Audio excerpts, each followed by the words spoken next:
नमस्कार दोस्तों, आज हम पढ़ेंगे संसाधन और विकास। ठीक है, ये हमारा ज्योग्राफी का फर्स्ट चैप्टर है, 10th क्लास। ठीक है, तो संसाधन क्या होते हैं? वे सभी वस्तुएं जो हमारी आवश्यकता को पूरा करती है, यानी वे सभी वस्तुएं जो हमारी दैनिक आवश्यकता को पूरा करती है। जैसे ये मार्कर है, ठीक है, ये व्हाइट बोर्ड है, ये हमारी क्या वस्तु है, ये हमारी आवश्यकता को पूरा कर रही है, तो क्या कहलाएगी? ये संसाधन कहलाएगी। ठीक है, अब संसाधन के प्रकार, ये कितने प्रकार के होते हैं आइए देखते हैं हम। उत्पत्ति के आधार पर, उत्पत्ति के आधार में आते हैं हमारे जैविक, अजैविक, ठीक है, बायोटिक एंड एबायोटिक। जैविक संसाधन वे संसाधन होते हैं जिनके अंदर जीवन पाया जाता है, यानी पशु पक्षी पेड़ पौधे, ठीक है, जिनके अंदर जीवन पाया जाता है वे होते हैं जैविक। ठीक है, अजैविक कौन से होते हैं? जिनमें जीवन नहीं होता, वे सभी निर्जीव वस्तु है। जैसे मार्कर ये एक निर्जीव वस्तु है, ये होते हमारे अजैविक, अबायोटिक। ठीक है, जैसे खनिज पदार्थ, कोयला, पेट्रोल, डीजल, लोहा, तांबा, ये हमारे अजैविक, इनके अंदर किसी प्रकार का जीवन नहीं पाया जाता। ठीक है, फिर आते हैं हम समाप्त होने की संभावना के आधार पर। ठीक है, उसमें आते हैं नवीकरणीय, अनवीकरणीय। नवीकरणीय संसाधन वे संसाधन होते हैं जिन्हें आप दोबारा से पुनः चक्रण कर सकते हैं, यानी एक बार यूज करेंगे दोबारा से फिर उनका यूज कर सकते हैं। जैसे सौर ऊर्जा, पवन ऊर्जा, ज्वालीय ऊर्जा, ये कभी खत्म नहीं होती, इनका हम रिसाइकलिंग कर सकते हैं, पुनः चक्रण कर सकते हैं। फिर आते हैं हमारे अनवीकरणीय।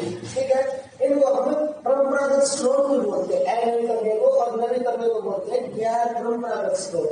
अनवीकरणीय स्रोत वे स्रोत होते हैं जिनका हम रिसाइकलिंग जल्दी से नहीं कर सकते, इनको बनने में लंबा समय लगता है, लाखों करोड़ों वर्ष लग जाते हैं। जैसे पेट्रोल, डीजल, खनिज तेल। ठीक है, ये होते हैं हमारे अनवीकरणीय संसाधन। फिर आते हैं स्वामित्व के आधार पर, मतलब किस किसका स्वामित्व है। इसमें आए व्यक्तिगत संसाधन। व्यक्तिगत संसाधन किसी एक व्यक्ति का अधिकार, यानी निजी वस्तु। जैसे मार्कर मेरा निजी वस्तु है, तो है व्यक्तिगत संसाधन, निजी वस्तु।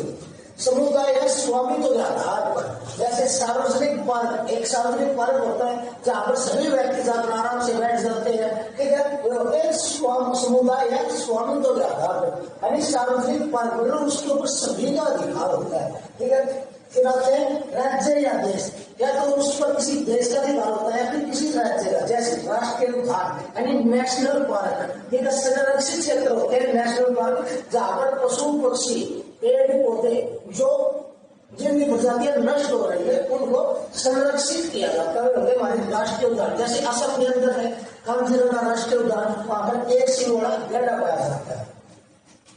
फिर आते हैं हमारे अंतरराष्ट्रीय संसाधन। विश्व सतह पर 200 समुद्री मील से परे महासागर, मतलब जो कोई भी देश हो, अगर उसकी तट रेखा से समुद्र में 200 समुद्री मील तक ही उसका हिसाब था, अगर उससे बाहर है तो अंतरराष्ट्रीय हिस्सा हो जाता है। ठीक है, वहां पर एक साझेदारी करनी होती है, हम फिर उन संसाधनों का यूज कर सकते हैं। ठीक है, ये तो जमा है स्वामित्व के आधार पर।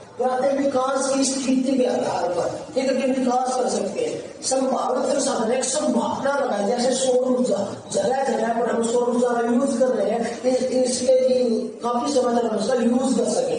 संभावित संसाधन मात्रा और गुणवत्ता का विकास हो चुका है और उपयोग शुरू हो गया है। ठीक है, एक मात्रा और गुणवत्ता के आधार पर होते हैं।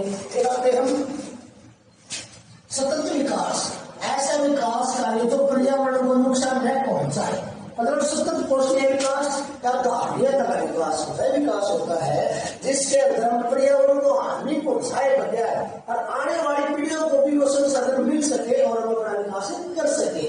ठीक है, मतलब एक ऐसा विकास जो पर्यावरण को किसी प्रकार की हानि न पहुंचाए, प्रकृति को किसी प्रकार की हानि न पहुंचाए और हम अपना विकास कर सके, और ताकि उन संसाधनों का आने वाली पीढ़ियां भी कर सके, वो हमारा सतत विकास। ठीक है, फिर आते हैं हमारी भूमि का उपयोग।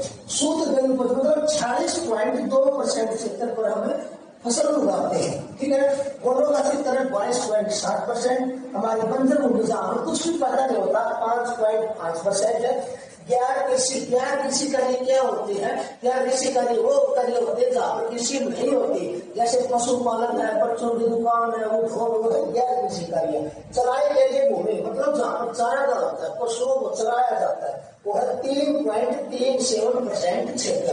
ठीक है, फिर आते हैं हम भारत में वितरण। भारत 30% पाए जाते हैं, मैदानों का क्षेत्र 48% और पठार का क्षेत्र है 47%। तो ये हमारा था लेसन